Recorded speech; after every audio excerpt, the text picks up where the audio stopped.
Salut, c'est Anthony, soyez les bienvenus sur cette nouvelle vidéo durant laquelle on va parler de budget, on va parler d'épargne. Je vais dans un premier temps vous montrer mon budget pour l'année 2022 et je vais vous parler du challenge que je me suis fixé pour cette année, à savoir mettre 12 000 euros de côté pour épargner et surtout investir. Donc clairement, 1 000 euros par mois, le calcul est très simple à faire, mais c'est quelque chose qui va me challenger. Je sais que moi, je fonctionne comme ça, j'ai besoin de me fixer un objectif assez ambitieux, ça me pousse ensuite à prendre les bonnes décisions. Bien évidemment, tout ceci est en cohérence avec les revenus qu'on peut avoir. Donc après, peu importe ce qu'on a comme salaire, c'est toujours intéressant, je pense, de se fixer un objectif, de se dire clairement, OK, cette année, je me fixe comme objectif d'atteindre tel ou tel montant sur mon épargne ou même en termes d'investissement, si j'ai un PEA, si j'ai un CTO. C'est vraiment quelque chose qui nous pousse au quotidien à prendre les meilleures décisions. Donc, on va basculer sur mon écran. Je vais vous montrer en détail mon budget sur cette année 2022. Je vais vous expliquer aussi les choix que j'ai déjà commencé à mettre en place. Il y a certaines choses que j'ai réussi à faire baisser en termes de dépenses fixes. Je vous parlerai aussi rapidement des dépenses variables. On va vraiment voir tout cela en termes de calcul pour voir comment je vais m'organiser sur cette année 2022 pour atteindre cet objectif de mettre 12 000 euros de côté. Juste avant d'attaquer et de basculer sur mon écran, un tout petit pouce en l'air, ça vous prend 2 secondes. Ça permet à la vidéo de mieux se faire connaître, de mieux être référencée. Donc un grand merci pour votre soutien, votre fidélité, un grand merci pour vos différents commentaires. Je le dis à chaque fois, mais c'est quelque chose de très enrichissant. C'est une des raisons premières pour laquelle j'ai voulu créer cette chaîne. Donc un grand merci à vous et on bascule tout de suite sur mon écran. J'ai donc refait le point sur mon budget il y a quelques jours, donc j'étais un petit peu en retard, j'avais pas mal de choses à faire en début d'année, j'ai laissé un petit peu traîner, j'ai pas pris le temps de faire le budget assez tôt dans l'année. Donc là, on est quand même le 14 février 2022 au moment où je vous présente ce budget. Donc je suis un petit peu en retard, mais c'est pas grave. On va quand même basculer sur la partie gauche de ce document avec ici un tableau concernant les dépenses fixes. Donc là, j'ai toujours un pense-bête en termes de date pour savoir à laquelle je suis prélevé pour quelle catégorie et pour quel montant. Ça me permet vraiment de savoir où j'en suis. Donc là, au niveau de la première ligne, forfait mobile Bouygues, je suis toujours à 7,99 €. J'arrive pas à trouver mieux, donc pour l'instant, je me contente de ça, c'est quand même plutôt pas mal. En ce qui concerne la cotisation compte au Crédit Agricole, donc c'est la nouvelle banque dans laquelle je suis enfin, depuis peu, hein, parce qu'on a changé de banque concernant le rachat du prêt IMO de la maison, donc 8,04 € par mois. Concernant justement cette mensualité de prêt immobilier pour la maison, 1 144,64 € par rapport à la ligne totale direct énergie pour le gaz. Donc on est chauffé au gaz à la maison, 175 €, donc là ça a augmenté. Et clairement, on sent que ça commence à peser assez lourd sur le budget. Même si vraiment je suis assez content parce que j'ai mis en place certaines choses. J'ai isolé les tuyaux de chauffage qui sont dans le sous-sol parce que la chaudière elle est au sous-sol, une partie qui n'est pas chauffée. Donc forcément il y avait des déperditions de chaleur à ce niveau-là. Donc j'ai pris le temps d'isoler ces différents tuyaux. On a aussi changé de porte d'entrée dans la maison, donc ça, à la fois pour la sécurité, ça fait du bien, et aussi pour la consommation, parce qu'avant c'était une porte en bois qui était vraiment une passoire thermique. Donc là, on est vraiment sur quelque chose qui se sent, hein. Déjà, on sent qu'il y a moins de froid qui rentre dans la maison. Donc je pense que ça va se voir de plus en plus en termes de consommation. Je vous l'avais déjà dit, tous les lundis, je prends ma petite photo du compteur de gaz pour voir exactement la consommation sur une semaine. Et là, je sens déjà que ça commence à être mieux par rapport aux différentes choses que j'ai pu mettre en place. Donc, je suis assez fier de moi. On verra comment ça évolue par la suite. Ensuite, la ligne concernant l'électricité, on est à 49 € par mois. Par rapport à l'assurance voiture, donc je suis chez Allianz, on est à 43,89 €. Ça a augmenté, je vous dirai pourquoi. Il y a eu des choses qui se sont passées en termes de voiture. J'aurai l'occasion d'en parler dans d'autres vidéos. Après, l'assurance habitation à la Maïf, 28,53 €. Veolia, concernant l'eau, 53,73 €. Ensuite, un abonnement Adobe. Donc là, c'est pour la chaîne YouTube, c'est le logiciel de montage. Donc 29,99 € par mois. Ensuite, la cotisation du compte que j'avais auparavant. Donc là, je ne l'ai pas encore clôturé parce qu'il y avait encore quelques prélèvements qui devaient être basculés sur mon nouveau compte. Donc là, encore 9,60 € par mois, mais ça va bientôt disparaître. D'ailleurs, j'ai tendance un petit peu à laisser traîner. Là, il faut vraiment que je m'en occupe. Après, la taxe foncière, 75 € par mois. La taxe d'habitation, 13 € par mois. Internet, j'ai réussi à négocier. Je voulais partir de mon fournisseur d'Internet parce que j'avais profité d'une année moins chère et là, ça avait augmenté de tarif. Je trouvais que c'était vraiment cher. Donc, j'ai résilié en fait. Ils m'ont rappelé, ils m'ont harcelé et ils m'ont fait une offre. Bon, j'ai encore même négocié cette offre. Donc là, je paye moins de la moitié de ce que j'aurais dû payer. Donc là, 19,99 € par mois. Ensuite, l'abonnement Canva, c'est pour faire les miniatures concernant les vidéos YouTube. Donc 12,62 €. L'alarme, chez nous, 32 euros. Après, le contrat chaudière, c'est le contrat d'entretien. J'ai divisé par 12. Je paye en une fois, mais voilà, j'ai lissé sur l'année, donc 6,10 € parce que j'ai aussi négocié avec la société, parce que j'ai plusieurs contrats chez eux. Et enfin, en termes d'essence, je fais un peu plus de 2 pleins par mois, vraiment un tout petit peu plus que 2 pleins. Donc là, 170 euros. Donc on arrive sur un total de 1 879 € et 12 centimes concernant les dépenses fixes. On passe maintenant aux revenus. On va aller dans la partie centrale du tableau avec ici différentes catégories. Donc en premier, mon salaire qui a augmenté récemment parce que j'ai changé d'échelon dans mon travail le 21 décembre 2021 officiellement. Ce n'est pas encore visible sur la fiche de paye, mais ce sera par la suite rétroactif. Donc là, j'ai un salaire qui sera de 2650 € par mois. Je rappelle que mon tout premier salaire en 2007 dans ce même métier était de 1363 €. Je m'en souviens comme si c'était hier. Entre-temps, j'ai passé un autre concours pour changer de statut. Donc là, quand on voit l'évolution, c'est vraiment quelque chose d'intéressant. C'est vrai que quand je regarde dans le rétroviseur, je suis assez fier de ce parcours-là. Après, voilà, chacun suit son propre chemin. En ce qui concerne le virement que me fait ma compagne, ça c'est vraiment pour rééquilibrer nos comptes parce qu'elle, elle s'occupe de, par exemple, de l'alimentation, de beaucoup de choses qui concernent notre fils. Moi, je m'occupe d'autres choses, j'ai d'autres prélèvements. Donc voilà, pour arriver à l'équilibre, elle me fait un virement de 200 € par mois.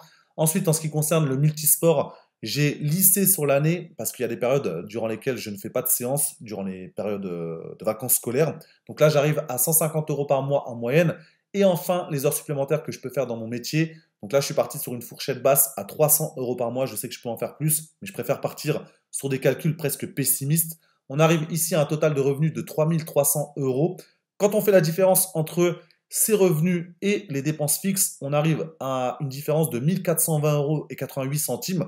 Si on retire à cette somme-là 1000 € qui concernent l'objectif que je me suis fixé de 12 000 € d'épargne et d'investissement dans l'année, on arrive à une différence de 420,88 €. Donc là, je suis parti du principe que ça va concerner les dépenses variables. Donc par exemple, vacances, cadeaux, repas à l'extérieur, loisirs, vêtements et tout ce qui touche à la maison quand il y a des petites bricoles à faire, quand il y a des petites choses à acheter. Donc là, ça fait 420,88 €. Je pense que je pourrais faire encore mieux, c'est-à-dire réduire cette part de dépenses variables. Donc on verra au fil des mois, je vous ferai un point régulier par rapport à ça. Mais voilà, je ne me mets pas trop dans le rouge par rapport à ça parce que c'est quand même important de se faire plaisir. Je ne suis pas non plus extravagant dans ma façon de vivre, mais c'est vrai que j'aime bien prendre un petit repas à l'extérieur, j'aime bien me faire quelques loisirs. Après, en termes de vêtements, honnêtement, je n'en achète pas tant que ça. Je l'ai mis vraiment parce qu'il fallait le mettre, parce que j'achète peut-être 2-3 fringues dans l'année, mais c'est pas du tout la catégorie dans laquelle je dépense le plus. Après, dans la partie droite du tableau, j'ai mis ici quelque chose j'allais dire quelque chose d'accessoire, mais c'est vraiment quelque chose que je mets à part dans mon esprit. Donc, dans un premier temps, il y a tout ce qui touche au capital amorti entre la maison et les appartements, parce qu'on a 4 appartements avec ma compagne, chose qu'on a souvent tendance à oublier, cette notion de capital amorti, on en parle assez peu dans le domaine de l'investissement immobilier parce qu'on est focalisé sur cette notion de cash flow positif, alors que c'est un enrichissement qui ne se voit pas forcément, mais qui se met réellement en place avec ce fameux effet boule de neige.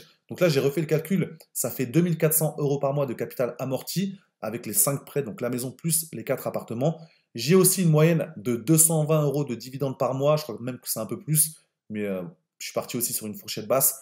Bien évidemment, on n'est jamais certain que ceci va durer l'année prochaine, dans 2 ans, dans 3 ans. Donc là, ça fait 2620 € de revenus un petit peu complémentaires, même si j'aurais pas dû l'appeler revenu parce que ça se voit pas forcément, comme c'est du capital amorti, l'argent est dans la maison, enfin dans les murs de la maison et dans les murs des appartements, donc tant que je n'ai pas revendu, cet argent n'est pas visible, mais c'est quand même quelque chose qu'on doit garder à l'esprit et qui permet vraiment de rester motivé et de se dire que ce qu'on met en place commence vraiment à porter ses fruits et qu'on lance ce fameux effet boule de neige. Comme je vous le disais en début de vidéo, j'ai vraiment envie de me challenger sur cette année 2022 parce que je sens que c'est le moment de franchir un cap, de passer la vitesse supérieure. J'ai un objectif d'atteindre un jour une valeur nette d'au moins 1 million d'euros. Donc forcément, il faut accélérer la machine, il faut accélérer ce fameux effet boule de neige. Il y a des décisions à prendre. En plus, j'ai ce côté aussi de me dire, ok, vous voulez augmenter les prix de partout, vous voulez vraiment nous mettre la tête sous l'eau. Je vais vous montrer que j'ai des ressources, je vais me creuser la tête pour voir quelles astuces je peux mettre en place pour même réduire mes dépenses. Donc ça, c'est quelque chose que j'ai dans mon esprit depuis très longtemps. J'ai cette logique de défi, donc j'aime bien me challenger par rapport à ça. Après, récemment, par rapport à mes dépenses, j'ai aussi pris le temps d'analyser certaines choses. J'ai par exemple vu que je dépensais de l'argent dans les repas que je prenais à l'extérieur parce que j'avais oublié de prendre ce qu'il fallait chez moi pour manger le lendemain au travail. Donc le midi, j'étais obligé de sortir pour acheter quelque chose et revenir manger. Donc en plus, ça me faisait perdre du temps pour manger avec mes collègues. Donc ça, c'est des dépenses que j'ai vraiment coupées. Ça fait quelques semaines que je n'ai rien dépensé dans cette façon de faire. C'était vraiment jeter de l'argent par les fenêtres. Ensuite, en ce qui concerne la voiture, tout ce que je vous ai expliqué dans une vidéo récente, je l'applique réellement. Je ne suis pas juste en train de vous dire faites ci, faites ça. Et moi, de mon côté, je fais complètement autrement. Je roule à 150 sur la route. Je suis vraiment dans un mode, je roule en dessous de la limitation de vitesse. C'est limité à 90, je suis à 80 ou 85. C'est limité à 110, je suis à 100 ou 105. Je prends aussi le temps de partir plus tôt le matin. Donc, je m'organise mieux. Des fois, ça se joue à 5-10 minutes, mais ça me permet de rouler plus tranquillement et forcément, ça se voit en termes de consommation. J'avais deux façons de conduire. J'avais la façon de conduire de quelqu'un qui est en retard, donc forcément qui est plus nerveux. Et la façon de conduire quand je suis vraiment dans un bon timing, parce que je me suis bien organisé, là je suis quand même beaucoup plus serein, je roule moins vite, donc forcément ça se voit en termes de consommation. Et j'avais regardé en fait que sur un plein, j'avais la première façon de conduire quand j'étais nerveux parce que j'étais en retard, ça me permettait de faire 750-800 km avec le plein, alors que la deuxième façon de conduire me permettait de faire 1000 km avec le plein. Donc là, ça fait une belle différence, surtout quand on fait le cumul sur le nombre de pleins, sur l'année entière. C'est vraiment quelque chose qui se voit sur le budget. Ça permet d'augmenter ce delta entre les revenus et les dépenses. Même chose en ce qui concerne la consommation de gaz. Je vous ai expliqué ce que j'ai mis en place pour réduire cette consommation. Après, c'est parfois dépenser un peu d'argent pour économiser par la suite parce que là, on a changé de porte d'entrée, mais vraiment, c'est quelque chose qui va nous faire du bien, comme j'ai dit, en termes de sécurité, mais aussi en termes de consommation. Donc ça, c'est toutes les petites choses que je mets en place. Ça va forcément se voir de plus en plus. Donc dites-moi dans les commentaires quel est votre challenge pour cette année 2022. Est-ce que vous avez vraiment un objectif en tête en termes d'épargne et d'investissement? Parce que c'est vraiment quelque chose, j'insiste là-dessus, mais c'est quelque chose qui nous pousse à prendre les décisions, les bonnes décisions, d'avoir aussi ce fameux pourquoi, de savoir exactement pourquoi on veut atteindre ce montant. Est-ce que c'est pour vous libérer d'une dette? Est-ce que c'est pour vraiment vous permettre de construire un avenir un peu plus radieux en termes de finances? Est-ce que c'est aussi pour vous permettre d'avoir une retraite un peu plus confortable en termes de finances? Donc ça, c'est une décision qui est personnelle. On a tous une motivation qui est profonde, mais c'est vraiment quelque chose qui nous pousse au quotidien. Donc dites-moi dans les commentaires quel est votre challenge. Est-ce que vous vous êtes fixé un challenge en termes d'épargne et d'investissement pour cette année 2022? Me concernant, j'ai décidé de placer ces 12 000 € sur mon PEA. Donc là, à ce jour, j'ai un cumul de versement de 37 410 €. Il faut que dans 12 mois, je sois à 49 410 € pour avoir réussi à atteindre cet objectif, donc pour avoir réussi mon challenge. Donc là, je m'engage publiquement. Donc ce qui veut dire que si dans 12 mois, je n'ai pas atteint 49 410 € de cumul de versement, vous aurez le droit de vous moquer de moi parce que je me serais engagé dans un truc que je n'ai pas réussi à tenir. Mais je pense que j'ai des grandes chances de réussir à atteindre cet objectif. Donc un grand merci pour votre soutien, votre fidélité sur la chaîne. Un grand merci pour vos likes, vos abonnements, vos commentaires. Dites-moi vraiment dans les commentaires ce que vous vous fixez comme objectif. Ça, c'est vraiment quelque chose que je suis curieux de découvrir. Et je vous dis à très bientôt pour la prochaine vidéo.